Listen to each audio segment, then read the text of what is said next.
Donnie and Dolly. The team is supported by ableauctions.ca. Closing your business? We can help.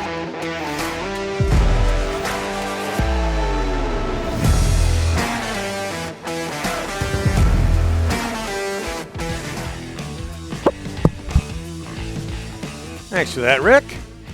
All of our guests today on 2/22/22 brought to you by the Bayside Oceanfront Resort. Located Oceanside in beautiful Parksville, the Bayside Resort is one of Vancouver Island's premier spots to get away, unwind, and recharge. Call now to book your reservation. And mention Donnie and Dolly for 10% off your nightly room rate. Book your island getaway today at BaysideOceanfrontResort.com or call 250-248-8333. Don't mention Ryan. Okay, join now in the wake of the Canucks 5-2 victory over the Kraken Sunday, or Monday rather. See, I get my days mixed up. 5-2, Canucks over the Kraken Monday. Craig Button, TSN Scouting Director. How are you, sir? Thanks for doing this. Look at that shirt. Yeah, thanks. I really am good, and all I have to say is, ooh. Because?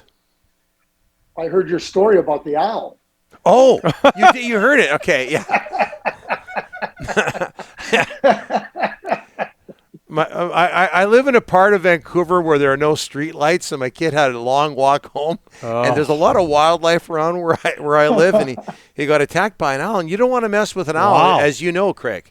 Yeah. Well, I don't know, but I do know now. So anyway, sometimes you get the most interesting tidbits just by eavesdropping.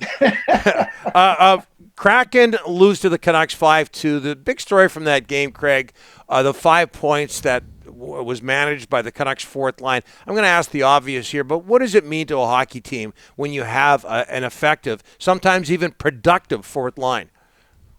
Well, I mean, what it does is if you're Bruce Boudreau or you're JT Miller or you're Elias Pettersson or Bo Horvat, you kind of go, yeah, whew. You know what? We got some really good production. This is great. It ties them into the team a little bit tighter, not just for, we hear so much about, they created energy. They really provided us with a great penalty kill. Oh, look at the shot blocking. When you can get those real tangible, scoring results, I mean, it matters to them. It matters to the rest of the team. And it's something that becomes really exciting. And for the other players, they're so enthusiastic about seeing those players get on the score sheet. So, good teams have balance and strength throughout their lineup. And when you get productivity from your fourth line on the score sheet, that there's only positive in that regard. Going into the season, people in Vancouver had a pretty good idea of what to expect from Tyler Mott and, to some extent, Matthew Highmore. Juho Lammikko coming over from Florida. Nobody knew much about him. What do you see? Well, let me just go with Tyler. Tyler's just a dyed-in-the-wool competitor. I mean, whatever you're going to get 100% from Tyler. I mean, he's just so invested in so many critical areas of the game. Matthew Highmore, I mean, he's just a really good, industrious player, diligent, purposeful, competitive. And then you got Lammikko, who came over from. But if you go back and look at his record, I mean, he played in Kingston. He had some success in the CHL. He's taken a little bit of a longer path, obviously in Florida. They had an abundance of centers. They had, players that were clearly in front of him. And so he had to go find his way somewhere else. And, he's got some good offensive credentials. And, does that mean he's going to be a big productive producer offensively? No. But you can put him in those roles and you can put him in those spots where you can, expect some scoring out of him from that line. There's other players you put in the spots. You just go, hey, let's just not get scored on. Let's make sure that that we do it. I think with you can expect some goals and you can expect some productivity because of those credentials, and that's another strength of having him in that spot with those players, because Highmore and Mott, I mean, they're so energetic, they're so diligent and purposeful in their play that they're going to create opportunities. It's nice to see some of those opportunities end up in the back of the net. Craig, the young kids today, they say they keep the receipts. What that means is when we're wrong, they keep the receipts. Elias Pettersson, 17 points in his last 15 games, Craig. He's coming around. 12 of those points, even strength. Third straight multi-point game. He's coming around, Craig. He's coming around. He's looking good. I think the one, Rick, that's really is the even strength, right? Yeah, that's it. On the power play, you expect Pettersson to be productive on the power play, but when he's at his best, he's dangerous at 5-on-5 and even strength, and that's what he's done. I mean, last night's game, watching it, you know what I mean? I think Bruce Boudreau should have a big smile on his face after that game, because to me, that's a Bruce Boudreau type game that says, here's our strengths and we're going after it. And even when it was tight, even, early on, it was 2-1, 2-2, they just kept pushing. I mean, I never thought Seattle was in that game. Seattle was just kind of, grasping to try to stay in the game, keep their head above water. And Vancouver wouldn't let them. And they finally pushed them right out. So I think Podkolzin scored the third goal, I believe, which was a real backbreaker. And, the strengths is they skate, they push, they have offensive players. The goaltending, as I've said, is I don't think you ever have to worry. Bruce has said, hey, we're lucky we have Thatcher Demko. It's interesting. It's funny. I had this question yesterday.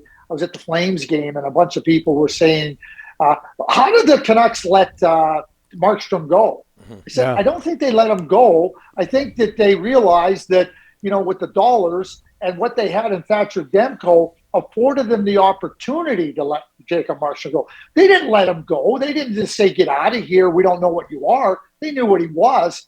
But that's a real testament to the abilities of Thatcher Demko. And certainly that decision is one where, the Vancouver Canucks don't have to look back on it and have regret. For Jacob Markstrom, it's turned out great. And Thatcher Demko is clear-cut number one goalie in the National Hockey League. The other guy, Chris Tanev's having a great year in Calgary, Craig. Yeah. Oh, and we're not going to get into why Chris Tanev left the city, but talk about the Flames, 10-game win streak. What, Craig? Very impressive. You have to be impressed with what the Flames are doing.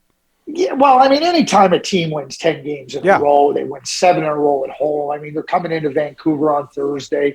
It's not accidental the way they're winning. I mean, they're winning because they're a complete hockey team. And, their forward lines, they got definition all the way through their group, whether it be on the top line with Lindholm, the checking, shutdown line with Backlund, Monahan now with Toffoli. The fourth line has some real definition. The defense is really good. We know how good Markstrom is. I mean, they haven't had a goalie like this in Calgary since Mika Kiprasov. But one of the players, there's two players here in Calgary that I think that have really taken their game up a level under Daryl Sutter. And that's Noah Hannafin. Because what Daryl does so well is he says, here's your game. And here's how I see your game. And here's the situations that I think you can really, really excel. And then he just asked the players to do that. I think for Noah, it's been such a great year because he's a great skater. There was all this expectation that he would be this great point producer. He's not going to be, but he's been a really good player. And I think Daryl, just getting him, within the confines of the strengths of his game has been so important for Noah Hannafin. And the other player here, I don't know if people realize how good he is around the league, Rasmus Andersson. Rasmus Andersson is and he can play any way you want. He's physical. He can play defense. He jumps into the attack. He's great with the puck. So we talk about Tanev. Oliver Shillington's been fantastic, but, Anderson and Hannafin have been tremendous pair here in Calgary and really provided them such strong play in so many different areas. People in Vancouver know all about Rasmus Andersson, Craig. The second round pick the Flames used to get him was acquired from Vancouver in the Sven Berchi trade. So trust me, they're aware of that. Very quickly, Craig, running out of time. But for the old timers out there, what do you remember about Emil the Cat Francis, who left us over the weekend at the age of 95? Well, you hear the stories about the Cat Francis and everything, and I was lucky to get to know Emil Francis, and Here's a couple of the things I would say. So welcoming to a young person. Now, I'm going to take you back real in time. My father was the general manager of the Pittsburgh Penguins in 1975. They filed for bankruptcy. New management came in, and that's when NHL Central Scouting was started. They had talked about it for a number of years, but when my father became available, they really said, okay, we have somebody that can do it, and he did. The person that was behind that was really instrumental in getting that to happen was Emil Cat Francis. So when I look back and the effect that it had on our family, I know how much my dad cared about starting Central Scouting, and we know what it's become. But Emil Cat Francis, not just as a hockey person, but as somebody near and dear to our family, somebody that I'll never forget, and may he rest in peace, because he was a wonderful person, and obviously that extended into the hockey world in so many different ways. Thanks so much for this, Craig. Let's not forget those orange shirts and what they stand for. Thanks so much for this, Craig. Talk to you next week. Thank you. Yeah, take care. Bet.